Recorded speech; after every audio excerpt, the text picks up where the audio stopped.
আমাদের বাংলাদেশের এখন এই নতুন সরকার গঠনের পরে বাংলাদেশের সমস্যাটা কি? আমি কিন্তু বাংলাদেশের কোনো সমস্যা দেখি না। গতানুগতিক সমস্যা থাকবে, বিশ্বে যুদ্ধ হচ্ছে, তেলের সংকট থাকবে, নতুন, নতুন প্রজেক্ট করতে হবে। তারপরে আমাদের নতুন, নতুন যেগুলো সরকার যেগুলো হাতে নিয়েছে কৃষক কার্ড, ফ্যামিলি কার্ড এগুলোকে অর্থায়ন করা এবং দুর্নীতিমুক্ত করা, ব্যাংকগুলোকে ঠিক করা এগুলোই তো। আমরা তো এই সমস্যার সমাধানের কথা বলছি না। আমরা কথা হুম, বলছি যেগুলি অলরেডি সেটেল ইস্যু।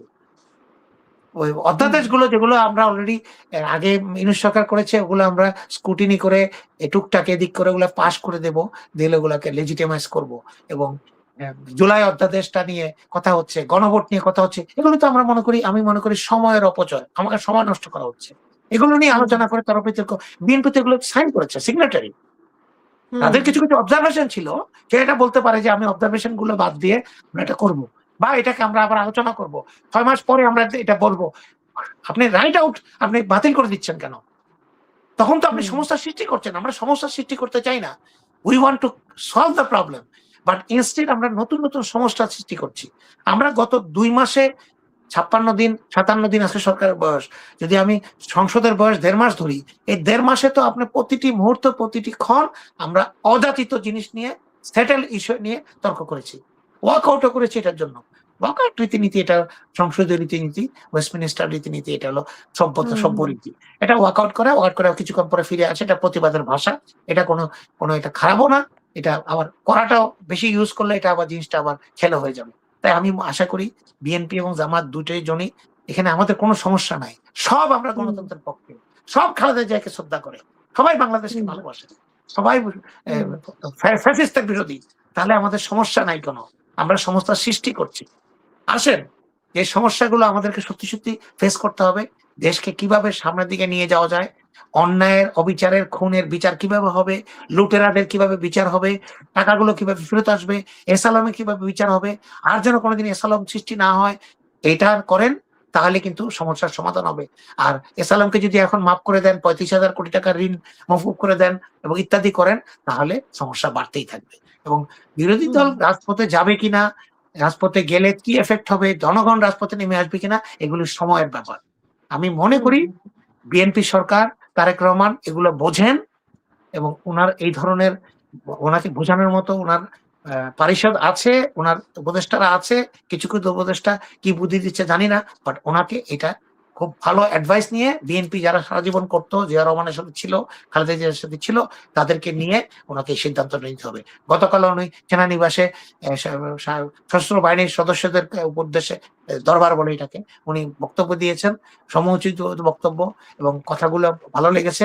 এটা যেন সত্যি, সত্যি উনি করেন এবং সশস্ত্র বাহিনীকে আস্থায় রেখে উনি যেন দেশকে সামনের দিকে নিয়ে যান। আমি এটাই বলছি দেশের জনগণ এবং সশস্ত্র বাহিনী ২ টা কিন্তু একের সাথে এক সম্পূরক। আমাদেরই সন্তান, আমাদেরই ভাই, আমাদেরই বোনের জামাই এরাই কিন্তু সেনাবাহিনীর সদস্য। সেই নন কমিশন হুম, হোক, কমিশন হোক, অফিসার হোক। তাহলে এরা কোনো বিদেশি সেনাবাহিনী না। এরা আমাদেরই। ওই খোঁজ নিয়ে জানা যাবে আপনার খালাতো ভাই। খোঁজ নিয়ে জানা যাবে আমার ভাগনা। তাহলে আমরা তাদেরকে বিরোধ কেন করব? তাদেরকে আস্থায় নিয়ে দেশের স্বাধীনতা সার্বভৌমত্বকে এক জায়গায় নিয়ে প্রত্যেকটা দেশের প্রতিটি মানুষ যেন একটা সেনাবাহিনীর সদস্য হিসেবে নিজেকে মনে করে। প্রত্যেকের দায়িত্ব স্বাধীনতা সার্বভৌমত্ব রক্ষা করা। হুম, হুম, ভারতের ব্যাপারে আমি লাস্ট কথাটা বলেছি, ভারত এবং আওয়ামী লীগ এই ২ টার ব্যাপারে যদি জিরো টলারেন্স না রাখে এবং ২ টাকে যদি কোনোভাবে ইজি করতে চায় অটোমেটিক্যালি ওরা যে করছে না, আমরা করতে চাই। আমাদের সরকার করতে চায়, ভুল করবে। ঐতিহাসিক ভুল করবে। আওয়ামী লীগকে জায়েজ করারও চেষ্টা করার দরকার নাই। আওয়ামী লীগকে নিষিদ্ধ রেখেছেন। আওয়ামী লীগের কার্যক্রম নিষিদ্ধ আছে। আওয়ামী লীগের বিচার করেন। আওয়ামী লীগের লোকজনের বিচার করেন। শেখ হাসিনার বিচার করেন এবং ফ্যাসিস্ট শাসন যেন আর ফিরে না আসে এটার জন্য আইন করেন। এভাবে যদি করেন এবং যোগ্য লোককে যোগ্য জায়গায় বসান তাহলে বাংলাদেশের অনেক সমস্যার সমাধান হয়ে যাবে। ভারতের তত্ত্বাবধানে আমেরিকার কথাতে যদি আইজি নিয়োগ করেন, সেনাপ্রধান নিয়োগ করেন, তাহলে ওদের কথা আপনার শুনতে হবে। এটা বাংলাদেশের জনগণের পক্ষে হবে না। এই ট্র্যাডিশনটা বন্ধ করা দরকার। বিএনপি সরকার যেন এইটা শুরু করে, তারেক রহমান সরকার।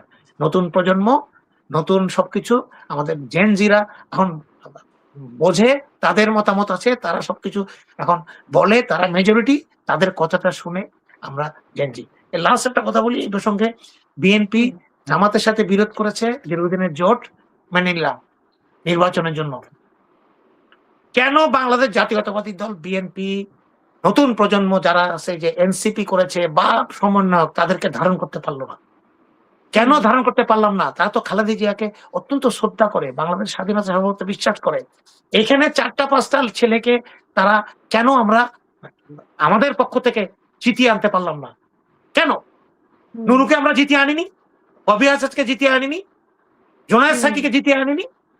তাহলে আমরা কি এই 4টা-5টা ছেলে, এই যে হাসনাত, তাদেরকে ধারণ করতে পারতাম না? কেন ধারণ করতে পারলাম না? কে বাধা দিল? আবার বিএনপি বলে জুলাই আন্দোলন আমাদেরই চিন্তার ফসল।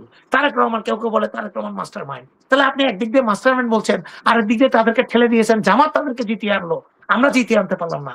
এটা আমাদের ব্যর্থতা। নতুন প্রজন্মকে ধারণ করতে হবে।